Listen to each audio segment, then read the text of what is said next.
Patriot air defense missile systems.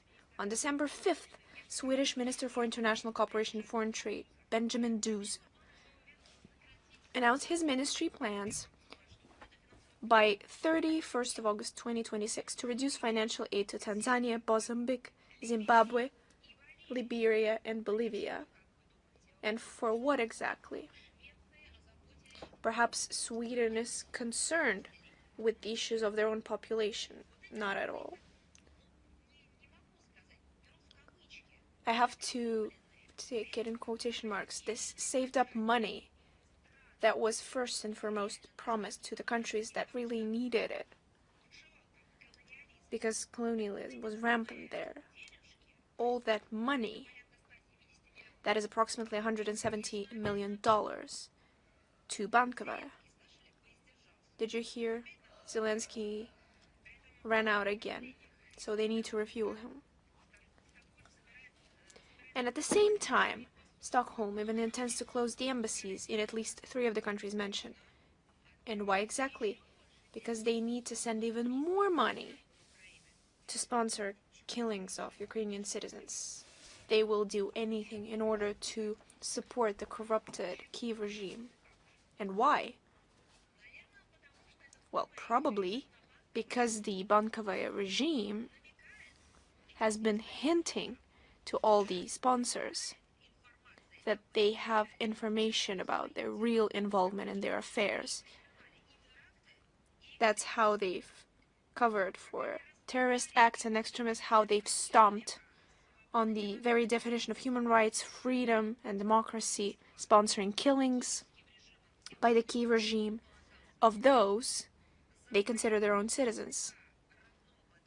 The prohibition of the language that is the maternal language for millions, and other signs of inhumane treatment. And of course, once again, there is the pertinent issue of the presidential elections in Ukraine. How is that going to go? You see, even the US President Donald Trump mentioned to Politico on December 8th this year that the Kiev regime, direct quote, is using the war to avoid holding elections. That's just admitting the obvious. Another quote, I think now is the time to hold them. The Ukrainian people should have that choice. They have been talking about democracy for a long time, but this is no longer democracy, said Mr. Trump. On December 10th this year, Zelensky responded by stating his readiness for elections, conditional. Can you imagine? He's even posing conditions. Conditional on the elections being held during martial law with the introduction of appropriate amendments to the current legislation of Ukraine, as well as the United States and Europe ensuring the security of the electoral process. Can you imagine? I am surprised that Mr. Zelensky did not demand that Brussels or the European Commission to change the law of European states so that he could have more comfort in holding the elections in Europe. That's unprecedented. That in order to hold the elections in a sovereign state, in an independent state, they followed the demands of other sovereign states to provide for such conditions. I want to understand if there was such call for assistance for the much loved by the West and the Kiev regime to the OSCE that is aimed at controlling the elections, or other monitoring organizations and structures specializing in observing, who are supposed to assist, fix, and perhaps provide assistance on request of certain states. That would be understandable. But I can hardly imagine if they had enough audacity, but they probably would have enough audacity to ask for money for these elections. Perhaps that's still coming, considering the sums they've already received. Perhaps that's enough to print the papers with boxes to tick them during the election. But to demand from their own mentors, from sovereign states, to provide these conditions in Ukraine to hold the elections. That's something totally unprecedented. Zelensky clearly wants to remain in power, that's clear, but at the same time, no one has any doubt that he has zero chance of being legally re-elected. He can only win by using the very well tested by the West so-called Moldovan scenario involving voters from among representatives of the Ukrainian diaspora living in Europe, the US, Canada, and other countries.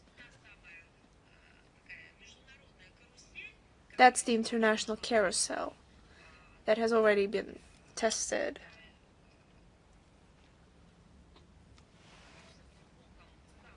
Under the watchful eye of Sandu. Perhaps something similar or something improved is planned by Zelensky in order to use it in the Ukrainian territory. According to available information, Zelensky discussed this option at a meeting with the head of the World Congress of Ukrainians, recognized in Russia as an undesirable organization, Paul Gros, during his stay in New York in September this year, at the high-level week of the 80th session of the UN General Assembly. When addressing his compatriots, he presented the task with conducting an audit of ethnic Ukrainians living abroad to assess their loyalty to the Kyiv regime.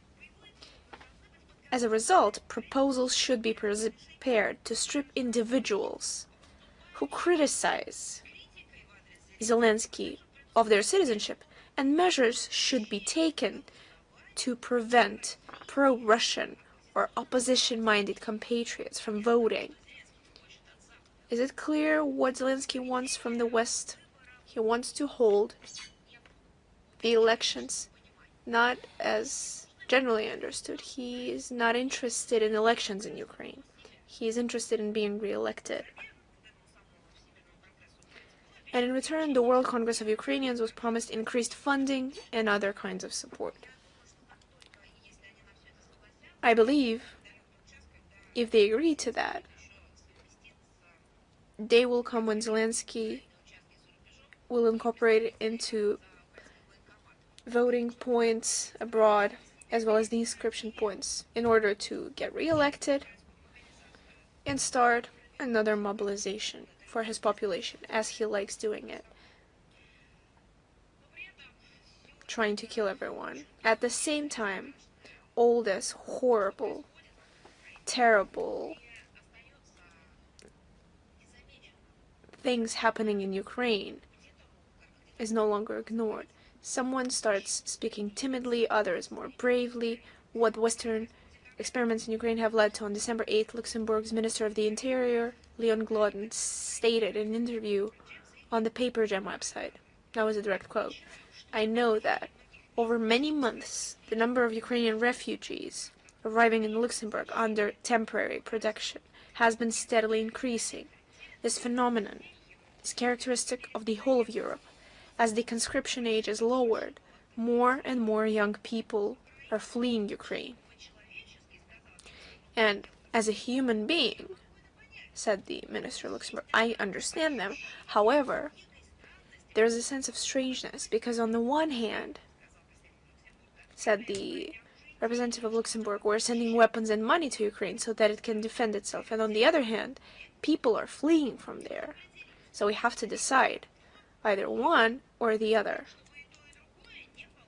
It won't work to do both." End of quote. So gradually, perhaps at a different speed, but they're finally getting the idea that the arms and money they keep supplying to the Kyiv regime are not exactly reaching the target.